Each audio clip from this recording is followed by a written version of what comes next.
Okay, so now we have the 11th category from textual observation. It is called dialogue.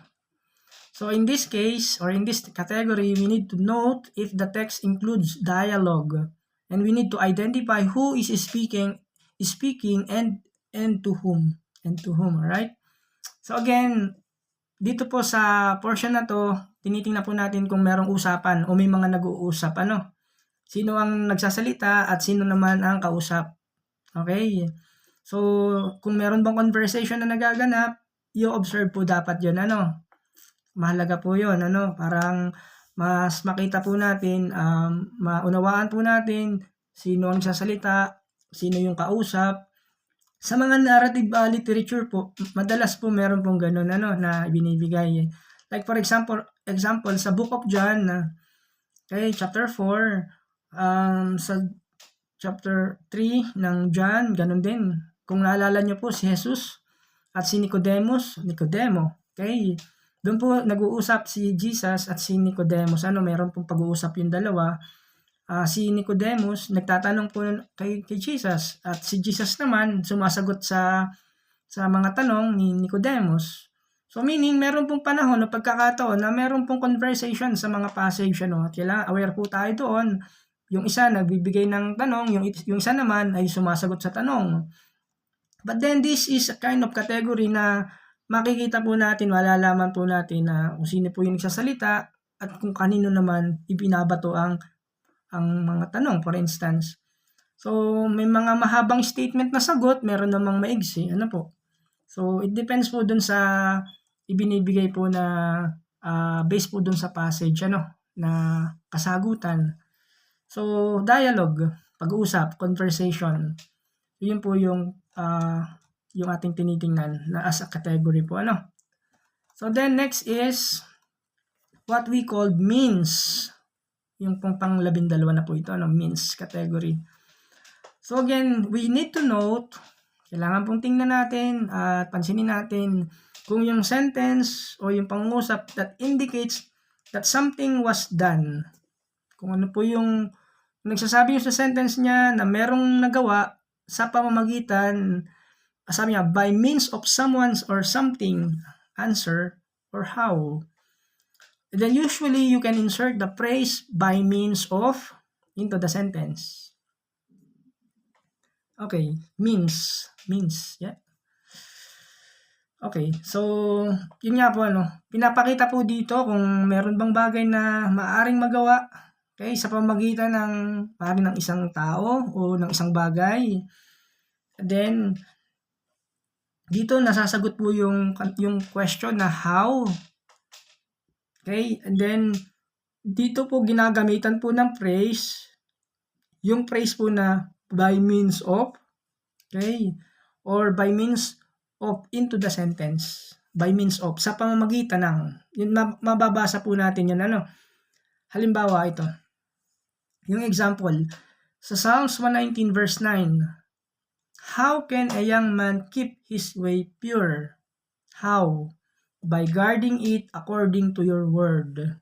So, napansin niyo po ba yun doon, ano? Doon sa means, mayroon po tayong makikita na words or even yung phrase na by means of or yung word na by. Paanong mapapanatili ng isang binata na dalisay ang kanyang lakad? How can a young man keep his way pure? And then, ito po yung sagot. By guarding it, how? By guarding it according to your word. Sa pamagitan ng pag-iingat nito ayon sa iyong mga salita. So that's the way a young man keep his way pure. So at first, merong question po na itinanong, ano po? And then there is the answer. By guarding it according to your word.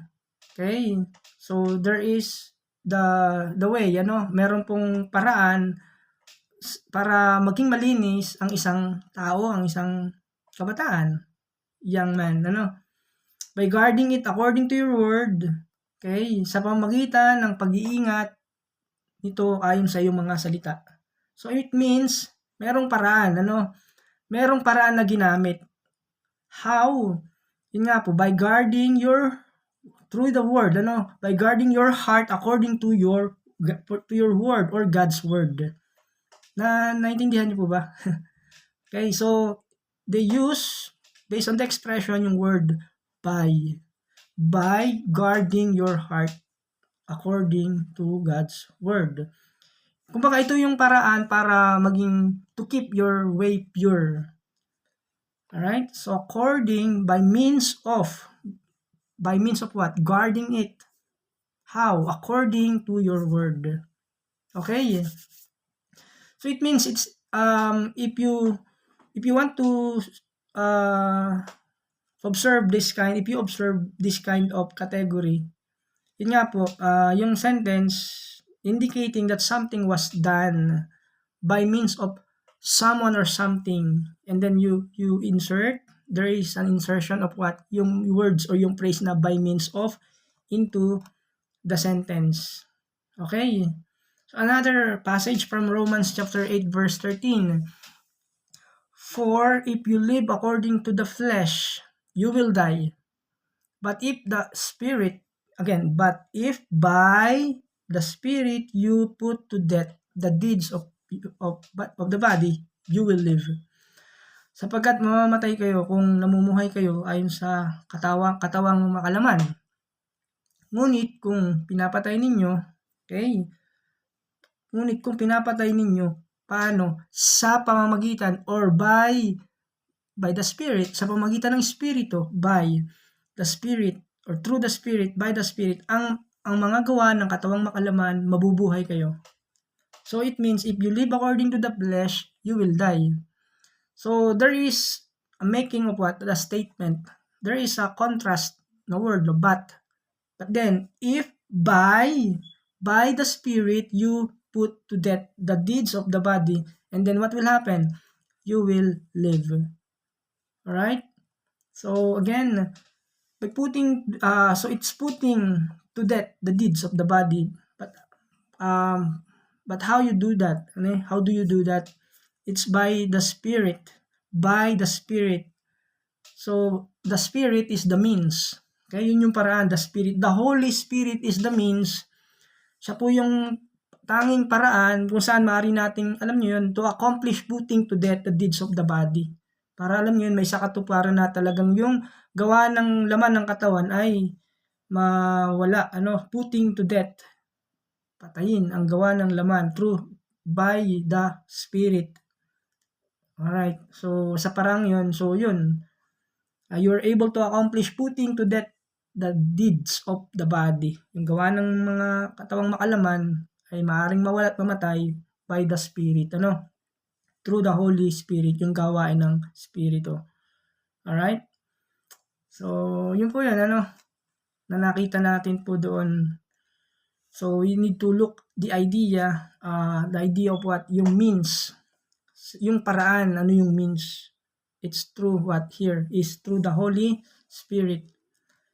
So, yun po yung ilan sa mga idea na kailangan din po natin pag tinignan po natin yung category using ito nga po, yung means. Okay? Na maaari din po talagang mag-appear, makita po natin, ma-encounter sa isang passage. So, mahalaga po yun bago po natin bigyan ng interpretation yung text. So, tinitingnan po natin yung para proper po yung interpretation po natin using this kind of category means. Okay?